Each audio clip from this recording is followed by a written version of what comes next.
نحب من يحبه، وأن ترزقنا اتباعه والاتباع بآدابه وسنته، وأن تسكب علينا ما كتبته عليه من نور ومن صفاء ومن خشية ومن حب، حتى نصبح ربانيين لا نصلح إلا لحضرتك يا ربي. يا ربي نسألك بما سألك به نبيك محمد صلى الله عليه وسلم أن تقسم لنا من خشيتك ما يحول بيننا وبين معاصيك، ونسألك أن تقسم لنا من رحمتك ما يقربنا من طاعتك، ونسألك يا رب أن ترزقنا من اليقين ما يهون علينا مصائب الدنيا وأحداثها، ونسألك يا ربي ألا تجعل همنا دنيانا، وألا تجعل دنيانا مبلغ علمنا، وألا تجعل مصيبتنا في ديننا. اللهم إنا نسألك أن تجعلنا من الذين إذا أحسنوا استكثروا وإذا أساءوا استغفروا. اللهم أعطنا من الخير ما تعلم أنه الخير وردنا به، وما علمته غير ذلك فتكرم علينا بأن لا تجيبنا إليه وادخره لنا، فإننا نسألك يا رب على قدر ما نعلم وما أقل ما نعلم وأكثر ما نجهل. اللهم إنا نعوذ بك من علم لا ينفع وعمل لا يرفع، ونعوذ بك من قلب لا يخشع، ونعوذ بك من عمل لا يرفع. اللهم إنا نسألك في هذا الموقف عزائم رحمتك.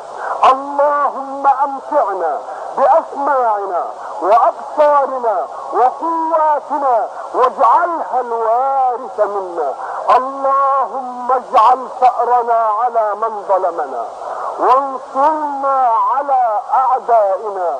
اللهم إن قلوبنا وجوارحنا لم نملك شيئا منها فهي لك وحدك، فحيث جعلتها لك وحدك فكن أنت يا ربي وليها، ولا تحرك قلوبنا إلا بحسنك، ولا تؤمن جوارحنا إلا في طاعتك، بحيث يكون كل أمر منك ممتثلا ويكون كل نهي منك مجتنبا. يا ربي يا ربي نسألك بأنك الملك وأنت على كل شيء قدير، وما تشاء من أمر يكون. لبيك اللهم لبيك، لبيك لا شريك لك لبيك، إن الحمد والنعمة لك والملك لا شريك لك.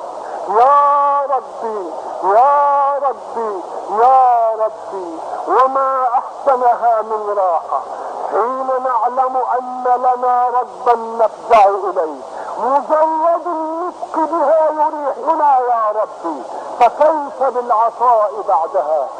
يا شؤم من ليس له رب ليستنجد به، يا بؤس من ليس له إله يلجأ إليه، كيف يعيش دنياه وكيف يستقبل مصائب حياته.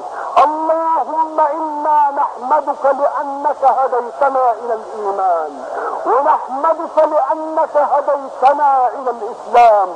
اللهم اغفر لآبائنا وأمهاتنا الذين حملوا لنا دينك ولم يكلفون الضياع في متاهات العقائد. اللهم ارحمهم وارحم آباءهم وأمهاتهم إلى أولهم في الإسلام.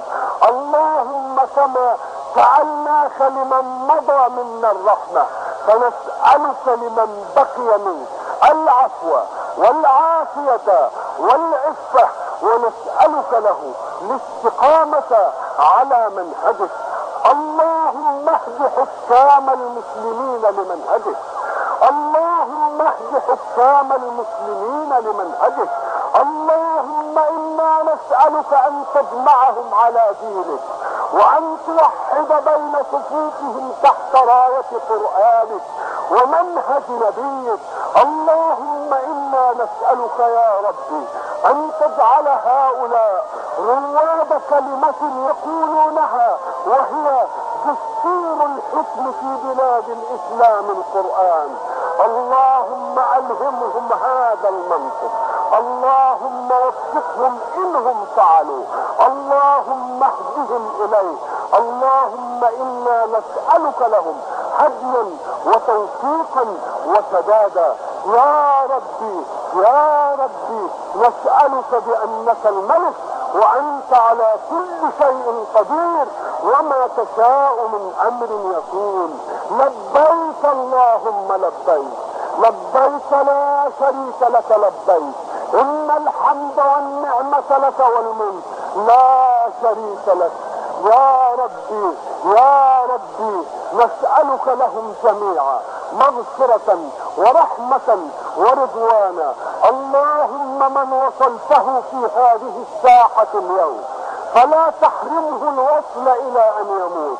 اللهم من حالت أسبابه وعوائقه أن يقف هذا الموقف فيسر له وسهل أمره وذلل أمامه العقبات، لينعم كل عبيدك بتلك الفرحة، لينعم كل عبيدك بهذا الجمال، لينعم كل عبيدك بهذا الجلال.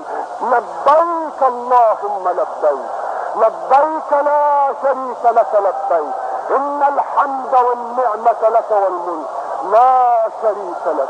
يا ربي يا ربي نسألك بأنك الملك وأنت على كل شيء قدير، وما تشاء من أمر يكون.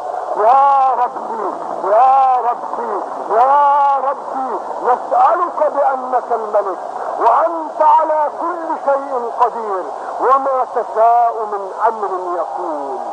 لبيك اللهم لبيك، لبيك لا شريك لك لبيك، إن الحمد والنعمة لك والملك لا شريك لك. وصلى الله وسلم على سيدنا ومولانا محمد رحمة الله للعالمين وخاتم أنبيائه المرسلين، وسلام على إخوانه المرسلين جميعا، وإلى اللقاء في موسم آخر إن شاء الله، والمسلمون في نصر والمؤمنون في تجمع والحاكمون مقبلون على منهج الله وبالمغفرة والرضوان فيه سالمين غانمين. والله يرعاكم، والسلام عليكم ورحمة الله.